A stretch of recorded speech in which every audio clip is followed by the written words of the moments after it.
Ini adalah logo Hiduplah Indonesia Maya yang gua pilih ketika kemarin buka lomba redesign logo Siniar Hiduplah Indonesia Maya. Gua udah umumin juga di Instagram, dan desainernya juga sekarang udah aktif bekerja dengan gua. Tapi seperti yang gue janjikan, gue akan menjelaskan kenapa ini adalah logo yang gue pilih pada akhirnya.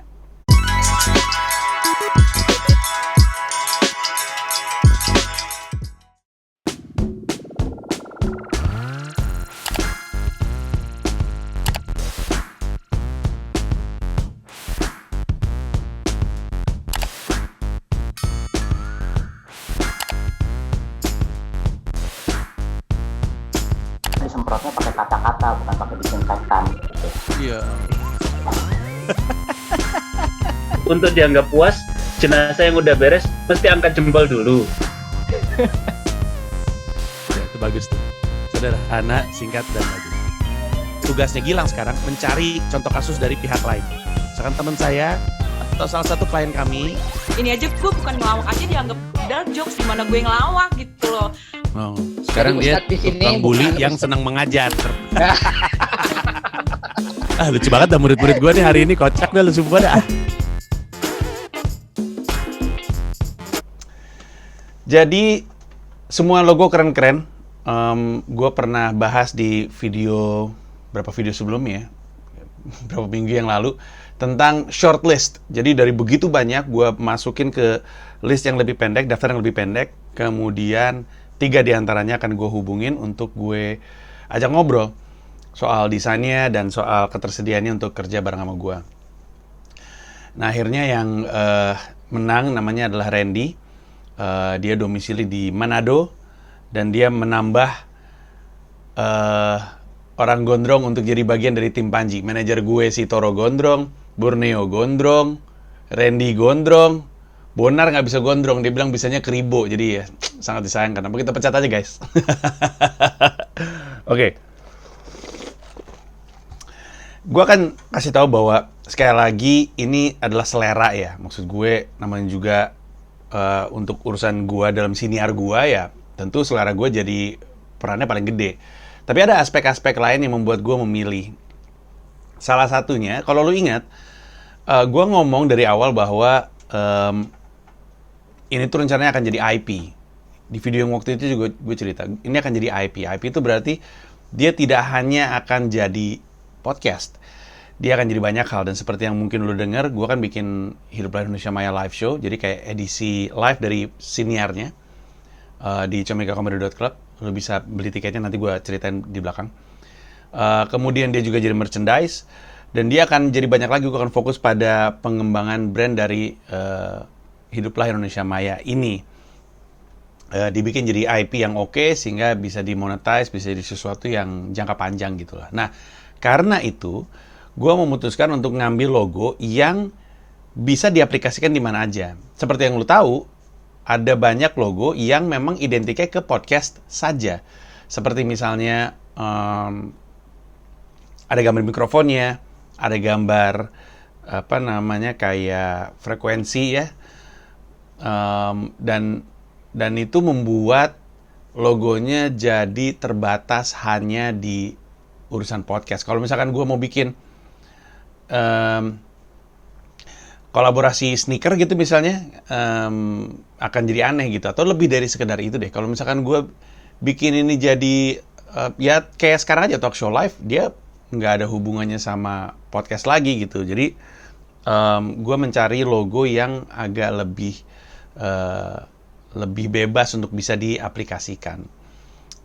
Itu salah satu pertimbangan pertama. Dan yang kedua adalah kenapa gue milih ini, karena Randy dengan sangat baik menangkap semangat dari siniarnya saat itu. Dia sadar bahwa ini adalah sesuatu yang sifatnya social commentary, dan memang betul sekali. Secara umum, Hiduplah Indonesia Maya adalah sebuah respon terhadap dunia maya yang sebenarnya adalah dunia sosial gitu, kehidupan sosial yang ada di dunia maya gitu. Dan karena itu dia ngerasa graffiti tagging jadi sebuah analogi yang tepat terhadap social commentary yang gue lakukan. Pada saat yang bersamaan, gue pribadi juga senang karena gue datang dari kultur hip hop. Dan di hip hop itu kan, hip hop itu adalah kultur yang terdiri dari sejumlah elemen. Ada MC, DJ, b-boy, graffiti, sama knowledge. Jadi di dalamnya graffiti itu bagian dari apa namanya, dari kulturnya hip hop. Nah terus ngelihat itu, gue jadi semakin ngerasa pas karena aplikasinya yang si Randy bikin itu sangat menggambarkan apa namanya social commentary tersebut. Itulah kenapa kemarin gue akhirnya ngebahas soal sebuah billboard, sebuah graffiti yang ada di pinggir jalan, Tuhan aku lapar. Gue rasa itu kayaknya harus gue respon karena emang itu alasan kenapa gue memilih logo ini. Nah, ngelihat logonya sendiri, gue seneng bahwa dia datang dari Spirit Tagging, karena kalau lihat itu adalah inisial H, I, dan M, tapi itu juga kayak apa ya, kayak graffiti, kayak kerjaan graffiti artis gitu, kayak stensilan, kayak gitu-gitu. Dan yang menariknya adalah logonya begitu simpelnya, sehingga gue juga bisa kalau gue mau gue nyoret-nyoret sendiri gitu. Gue kalau misalkan iseng, kalau gue punya pilok kali ya, gue bisa gitu-gitu juga gitu. Gue seneng sih sama konsepnya, dan gue sih nggak sabar untuk ngeliat aplikasinya di berbagai macam platform. Nah, rasanya itu aja yang bisa gue ceritain. Gue mau ngasih tahu bahwa ini Hiduplah Indonesia Maya juga akan merilis merch set. Jadi ada snapback, ada hoodie, ada kaos, ada mug, dan ada masker yang akan rilis sebagai perayaan dari penemuan logo yang baru. Bagian dari perayaan tersebut adalah gue bikin live show-nya. Nah, si merchandise ini gue rilis eksklusif hanya kepada penonton HIM Live Show. Apa itu HIM Live Show? Sebenarnya dia kayak podcast tapi live aja gitu. Kalau misalnya lo tahu, podcast seminggu udah pernah bikin live, podcast Berisik Nyawe juga udah pernah bikin live, sesi live-nya. Capilannya Brata juga pernah bikin live. Dan ini adalah edisi live dari Sinar Hiduplah Indonesia Maya, tapi jadinya kayak talk show live gitu, live streaming di comikakomedy.club. Gue akan monolog di depan, ngomongin sesuatu yang jadi temanya. Temanya adalah seni sindir politik. Gue mau ngomongin soal kenapa sekarang ada resistensi gitu dari publik, bukan dari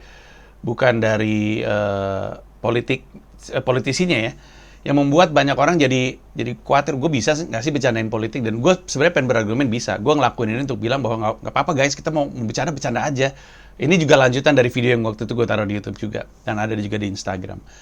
Nah, sebagai ilustrasi, gue ngundang sejumlah bintang tamu yang dulu tuh sindir politiknya tuh cukup ekstrim. Pertama, gue ngundang teman-teman dari Provokatif Proaktif. Kalau lo tahu, dulu tuh gue punya talk show politik, late night politik, itu semacam The Daily Show-nya Jon Stewart. Kok Jon Stewart? Sekarang Trevor Noah.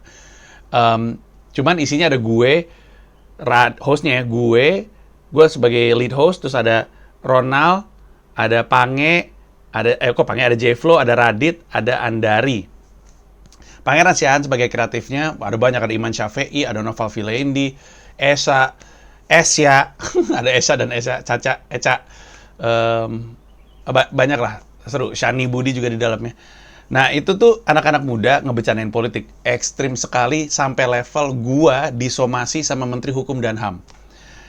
Kami akan ngomongin episode waktu itu, seperti apa keadaannya, dan pertanyaannya gue ke dia nanti di akhir adalah, menurut lo kalau kita bikin provokatif zaman sekarang, mungkin nggak sih? Kalau mungkin seperti apa? Kalau nggak mungkin kenapa? Terus, gue ngundang juga Pak Jarwo Kuat. Kalau lo ingat, dulu tuh sempat ada sebuah acara namanya News.com. News.com itu adalah, sebenarnya awalnya tuh Republik BBM, terus kemudian kayak pecah gitu, terus jadi News.com. Nah, News.com itu adalah sebenarnya acara variety show, sebenarnya talk show sih. Tapi banyak tokoh-tokoh yang memparodikan presiden. Ada Ibu Megakarti, parodinya Bu Megawati, ada Gus Pur, parodinya Gus Dur, ada parodinya Pak Habibie, ada parodinya Pak SBY, dan Pak JK diparodikan oleh Pak Jarwo Kuat. Nah, Sayangnya beberapa yang memparodikan itu udah meninggal dunia. Pak Jarwo masih hidup. Bisa. Pak Jarwo gue undang. Coba lu bayangin sebuah talk show yang kerjanya ngeparodiin presiden gitu. Presiden-presiden itu diparodiin dalam sebuah acara sindiran gitu. Nanti kita akan ngomong waktu itu masalah atau enggak, kasus atau enggak, dan seperti apa resistensinya yang dirasakan sama Pak JK. Plus gue akan ada 2 bintang tamu spesial yang akan hadir di situ, liatin aja. Dan ini akan jadi talk show yang mungkin durasinya 1 jam, 1,5 jam, tanggal 18 Agustus, masih dalam rangka Hari Kemerdekaan Republik Indonesia. Tiket per hari ini udah bisa lo beli di comikacomedy.club untuk nonton sebuah acara live streaming. Live streaming, bukan acara pre-recorded. Jadi yang keluar dari mulut kami nggak bisa di-rewind lagi. Dan nggak ada digital downloadnya. Dan sekali lagi, yang beli tiket untuk nonton Hiduplah Indonesia Maya live show adalah orang-orang yang bisa beli merchandise-nya. Merchandise-nya tidak akan dijual untuk umum. Nggak. Yang ini nih, yang gue rilis ini, edisi perdana, edisi pertama banget, nggak akan gue jual untuk umum. Jadi kalau lo tertarik, silakan berangkat ke comikacomedy.club sekarang, beli tiketnya. Nanti ketika lo mesen tiketnya, lo bisa milih mau beli merch apa. Dan nanti tentunya ngasih alamat kirim lo. Habis itu kita akan senang-senang bareng-bareng. Gue nggak sabar untuk ketemu sama lo. Gue akan coba bacain pertanyaan dari lo untuk orang-orang ini. Dan ini akan jadi satu perayaan terhadap hadirnya logo baru Hiduplah Indonesia Maya. Yang sebenarnya kalau lo dengerin siniarnya, udah mulai dipakai gitu. Artworknya udah ada. Terus udah gitu, sekarang udah mulai ada potongannya di Instagram feed, ada storiesnya juga. Akan jadi sesuatu yang mau gue seriusin ke depannya nanti. Itu aja dari gue. Semoga ini menjawab pertanyaannya kenapa gue milih logo tersebut. Jadi ada selera, terus ada kebutuhan untuk lebih besar dari hanya podcast. Dan gue nggak menyalahkan orang yang bikin logonya mengaitkan dengan podcast. Itu keputusan gue pribadi. Sebenarnya gue bisa aja kan milih tetap logo yang ada kaitan sama podcast, ada mikrofonnya, tapi akhirnya gue putuskan untuk yang lepas aja sama sekali. Di sisi lain, menurut gue, si Randy nangkap semangat social commentary-nya, dan ketika dia ambil graffiti sebagai contoh, analogi pas banget. Kalau ada yang ingat album pertama gue, itu logo Panji Pragiwaksono tuh kayak logo type Hiduplah Indonesia Maya. Dan kalau lo ingat album Rap Merdesa, itu juga graffiti bentuknya. Gue pernah bahas album Merdesa itu diambil dari graffiti yang gue lihat di pinggir jalan, gue inspirasikan untuk jadi artwork album gue. Jadi sesuai lah dengan selera gue. Plus seperti yang lo tadi lihat, aplikasinya keren-keren banget. Nah, makasih banyak udah ngikutin video ini. Semoga ini ada manfaatnya. Dan untuk lo yang mau beli tiket, lo bisa belanja juga merch-nya. Gue pribadi, selain gue suka semuanya, tapi yang paling lucu tuh mug-nya. Itu idenya Randy tuh, bukan gue yang minta. Randy bikin mug cangkir tulisannya Tuhan aku haus. Lucu banget, karena kita baru aja ngeluarin episode yang Tuhan aku lapar kan, dan karena ini cangkir buat minum, tulisannya Tuhan aku haus. Lucu banget, gue seneng banget. Gue juga pengen semua merch set-nya, tapi ya berarti yang punya cuma kita doang, jadi benar-benar eksklusif sekali. Kedepannya apakah akan ada merch lagi? Ada, desainnya nanti lu lihat aja seperti apa. Tapi yang ini persis cuman kita doang, cuman para penonton live show-nya Hiduplah Indonesia Maya. Yang lain gak akan punya, dan berarti ya berapa banyak sih? Nggak banyak. Itu aja dari gue. Makasih banyak, dan goks. Terima kasih udah nonton video ini, dan juga terima kasih udah subscribe kanal YouTube gue. Gue mau ngasih tahu bahwa gue membuka YouTube membership, dan ada 3 jenis penawaran. Ada 1 paham Rp30.000, ada 1 rasa Rp125.000, ada 1 jiwa Rp1,5 juta. Masing-masing punya manfaat-manfaat tersendiri. Ada konten-konten khusus yang gue siapkan untuk para member. Kalau tertarik, silakan mampir ke home, klik join.